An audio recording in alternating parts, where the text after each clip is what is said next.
योग यानी योगासन नहीं है, हम योग यानी योगासन समझते हैं, ऐसा नहीं है। Remember, this is an ancient Indian tradition.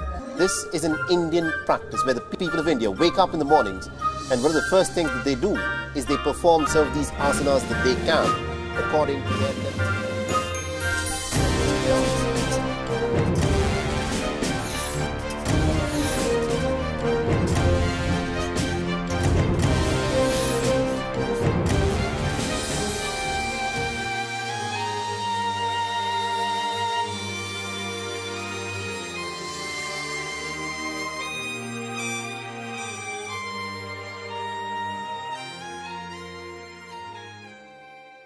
योग यानी योगासन नहीं है, हम योग यानी योगासन समझते हैं, ऐसा नहीं है।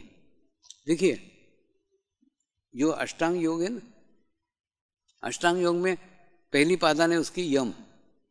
यम यानी जो हमारे को बुरी आदतें हैं, बुरा व्यवहार है, उन बुरे व्यवहारों को छोड़ना, ये यम के अंतर्गत आता है। हाँ, उसके बाद में नियम। नियम यानी बुरी बातों को छोड़ना और अच्छी बातों को ग्रहण करना, नई अच्छी बातें सीखना, अच्छी आदतें लगाना, ये नियम के अंतर्गत आता है। उसके ऊपर आता है आसन। आसन यानी आप आपकी बैठक तैयार करो। जब तक आप स्थिर बैठ नहीं सकते तब तक आपका ध्यान लग नहीं सकता, आगे की प्रगति हो, खूब व्यवस्थित बताया गया। तो लेकिन हम आसन का अर्थ लगाते हैं योगासन। आसन का अर्थ योगासन नहीं है। आसन का अर्थ है एक ऐसी अवस्था जिसके ऊपर आपका शरीर पे पूर्ण नियंत्रण हो जाए। आप आधा घंटा बोलो, 1 घंटा बोलो तो शांति के साथ बैठ सकते हो। बहुत कठिन है। हो, ध्यान का तो छोड़ो, आप एक प्रयोग करके देखो ना। एक आधा घंटा ऐसा बैठो कि आपके पास में रेडियो नहीं है, आपके पास में मोबाइल नहीं है, आपके पास में टीवी नहीं है, आपके पास में पुस्तक नहीं है, आप गाना भी गा नहीं रहे और बैठे एकांत के अंदर। ऐसे बैठ सकते हो क्या? बैठ के देखो ना, बहुत मुश्किल है। आधा घंटा बैठ भी नहीं सकते। क्यों?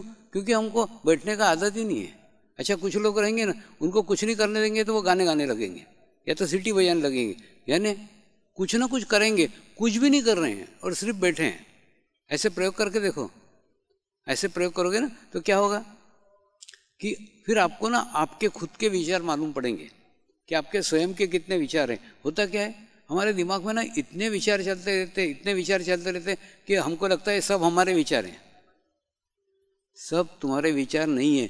आसपास के लोग डस्टबिन जरिए तुम्हारे में कचरा डाल के जा रहे हैं और उसके बाद में तुमने जहाँ इंटरेस्ट लिया ना, किसी ने कोई बताने लग गया अपनी प्रॉब्लम, तुमने जहाँ इंटरेस्ट लिया कि वो और खुल के आपको बताएगा।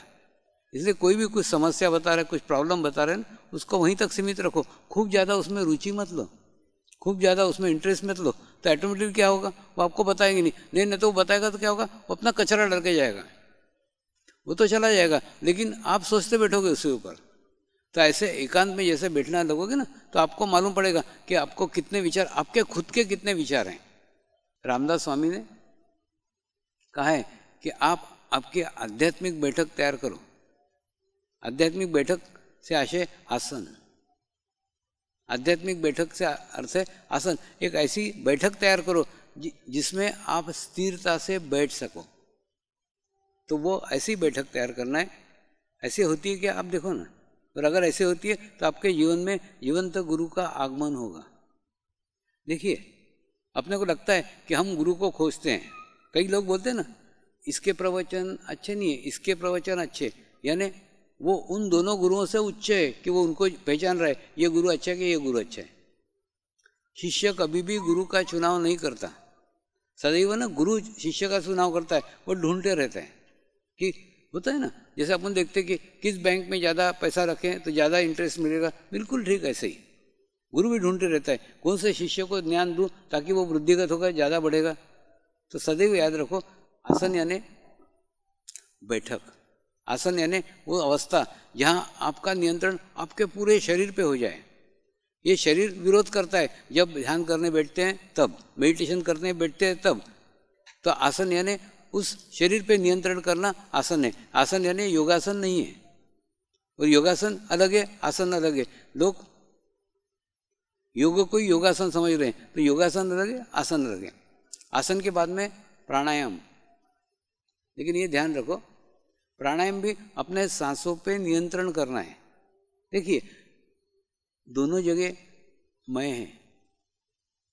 जब आप बैठते हैं ना, आसन करते हैं, तब मैं आसन कर रहा हूं, मैं प्राणायाम कर रहा हूं, मैं है, यानी सब जगह मैं है, मैं के साथ में हो रहा है। उसके बाद में शुरू से ही देखो, यम करते हैं ना, तब भी मैं कुछ बुरी बातें छोड़ रहा हूं, मैं कुछ अच्छी बातें करने वाला हूं, आसन कर रहा हूं, प्राणायाम कर रहा हूं, मैं सदैव है ही। ये चारों स्थितियों में आपके साथ मैं है ना, मैं नहीं छूटा है। तो कहने का मतलब जब तक आपके भीतर, जब तक आपके अंदर मैं का प्रादुर्भाव है, तब तक योग नहीं है, तब तक परमात्मा नहीं है। मैं और परमात्मा दोनों एक साथ में रह ही नहीं सकते। उसके आगे का स्थिति है प्रत्याहार। प्रत्याहार यानी जो गलत धारणाएं आपने आपके जीवन भर में पकड़ के रखी हुई थी, वो छोड़ना, वो त्यागना, ये प्रत्याहार है। बहुत गलत गलत धारणाएं इसमें की एक धारणा है जो कई ऋषि मुनियों की है, कई तपस्वियों की है। वो धारणा है कि आध्यात्मिक क्षेत्र में स्त्री बाधक है। यही कारण है हिमालय में मुझे इतने वर्षों के अंदर एक भी स्त्री नहीं दिखी, कोई स्त्री नहीं है। क्यों? जितने भी ऋषि मुनि गए थे ना, जितने भी साधु सन्यासी गए थे, सभी इसी समाज से गए थे। और समाज से जाते समय एक ही धारणा लेके गए थे कि आध्यात्मिक क्षेत्र में स्त्री बाधक है। तो उन्होंने वहाँ जाकर के ध्यान करना चालू किया, वहाँ जाकर के तपस्या करना चालू किया, और एक ही भाव रखा, मेरे क्षेत्र के अंदर मेरे आसपास भी कोई स्त्री नहीं आए। जब ऐसा सोच करके उन्होंने किया तो बेचारी स्त्री कैसे जाएगी? तो पूरे हिमालय के क्षेत्र में कहीं कोई स्त्री है ही नहीं, क्योंकि उन्होंने वही धारणा लेके गए। लेकिन ध्यान के अंदर भी एक स्थिति ऐसी है जिस स्थिति में शरीर भाव पूर्णतः समाप्त हो जाता है। फिर आप स्त्री है क्या पुरुष है ये भी नहीं रहता, वो भी समाप्त हो जाता है। आत्मा न तो स्त्री है, आत्मा न तो पुरुष है। तो ऐसी स्थिति में जब वो लोग पहुंचे, और वो मेरे गुरुओं की भी वही स्थिति थी, जब वो उस अवस्था तक पहुंचे तब तक बहुत देर हो चुकी थी। तब तक उन्होंने अपना आभा मंडल, तब तक उन्होंने अपना ओरा इतना सशक्त बना लिया था, इतना स्ट्रांग बना लिया था कि उनके ओरा में कोई भी स्त्री नहीं आ सकती थी, और वो खुद स्वयं चाहे तो भी ओरा के बाहर निकल नहीं सकते थे। यानी इतना स्ट्रांग, इतना मजबूत उनका ओरा बन गया था। तो रास्ता क्या था, मार्ग क्या था?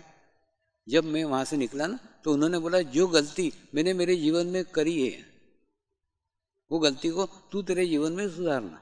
होता है ना, बाप को लगता है अपने से अच्छा उच्च कक्षा में लड़का जाना चाहिए, बिल्कुल ऐसा ही गुरु को भी लगता है अपने से उच्च स्थिति में अपना शिष्य जाना चाहिए।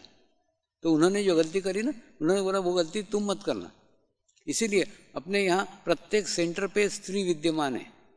हमारे मैनेजिंग ट्रस्टी जो प्रमुख है ना, वो भी संस्था की प्रमुख भी स्त्री है, यानी स्त्री को सर्वोच्च दर्जा दिया गया है।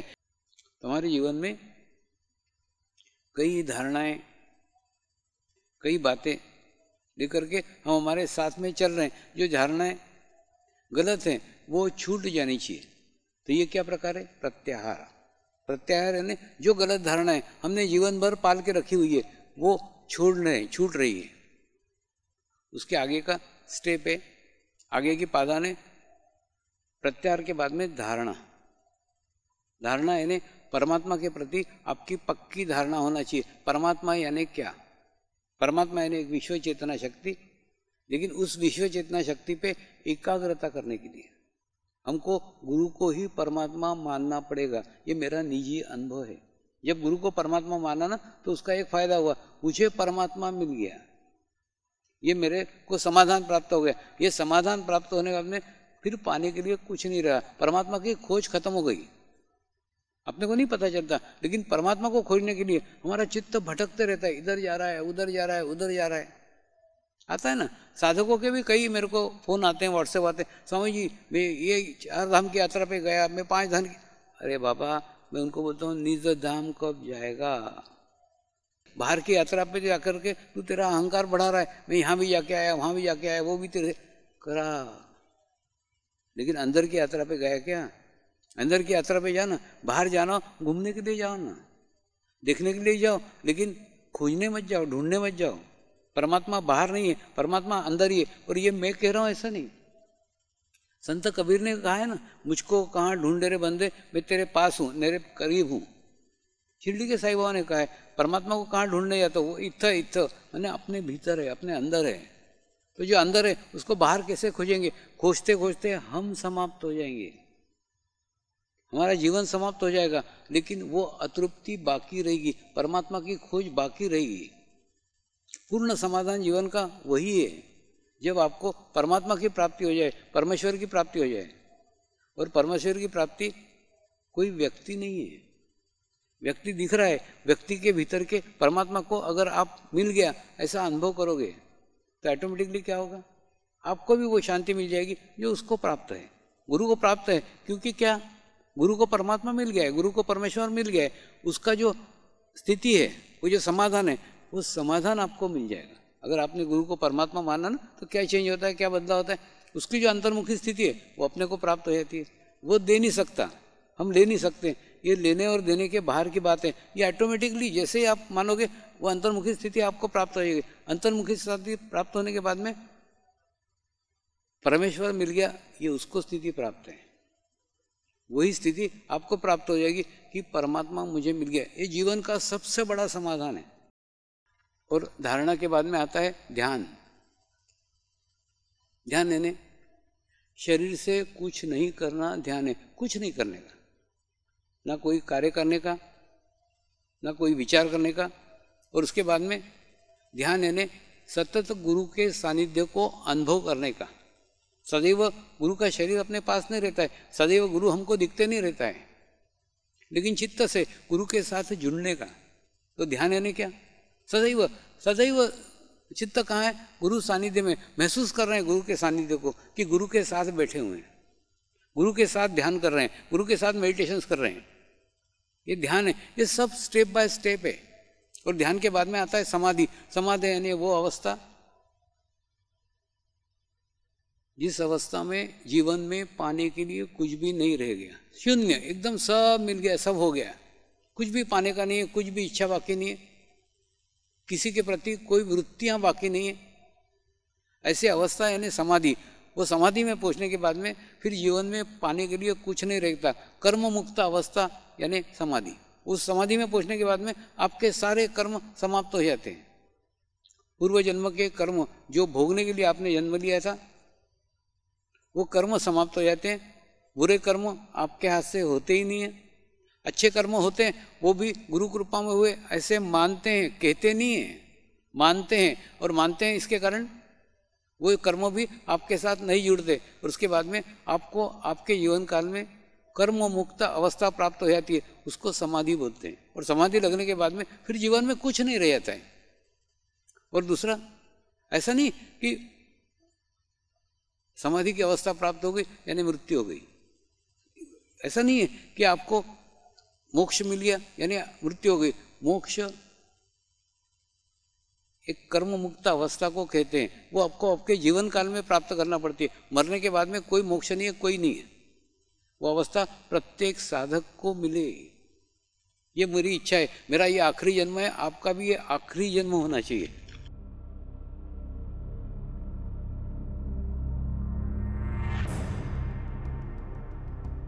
अष्टांग योग श्री पतंजलि ऋषि द्वारा रचित योग सूत्रों में बताया गया एक गहरा आध्यात्मिक मार्ग है जो साधक को आत्म विकास और अनुशासन की दिशा में ले जाता है। इस अंश में श्री शिव कृपानंद स्वामी जी इस विषय का उल्लेख करते हैं और बताते हैं कि असली योग क्या है।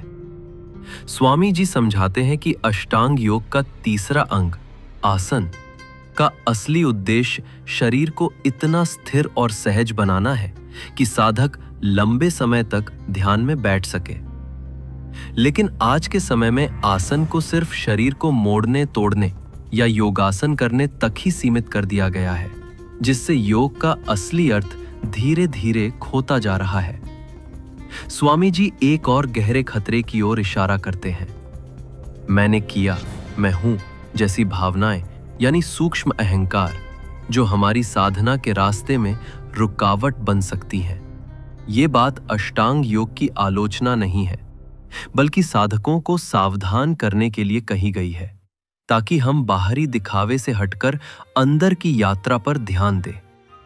स्वामी जी ने अपने कई दिव्य प्रवचनों में ऐसे सरल उपाय भी बताए हैं, जिनसे हम इस मैं की भावना से पार जा सकें और असली योग की ओर बढ़ सकें।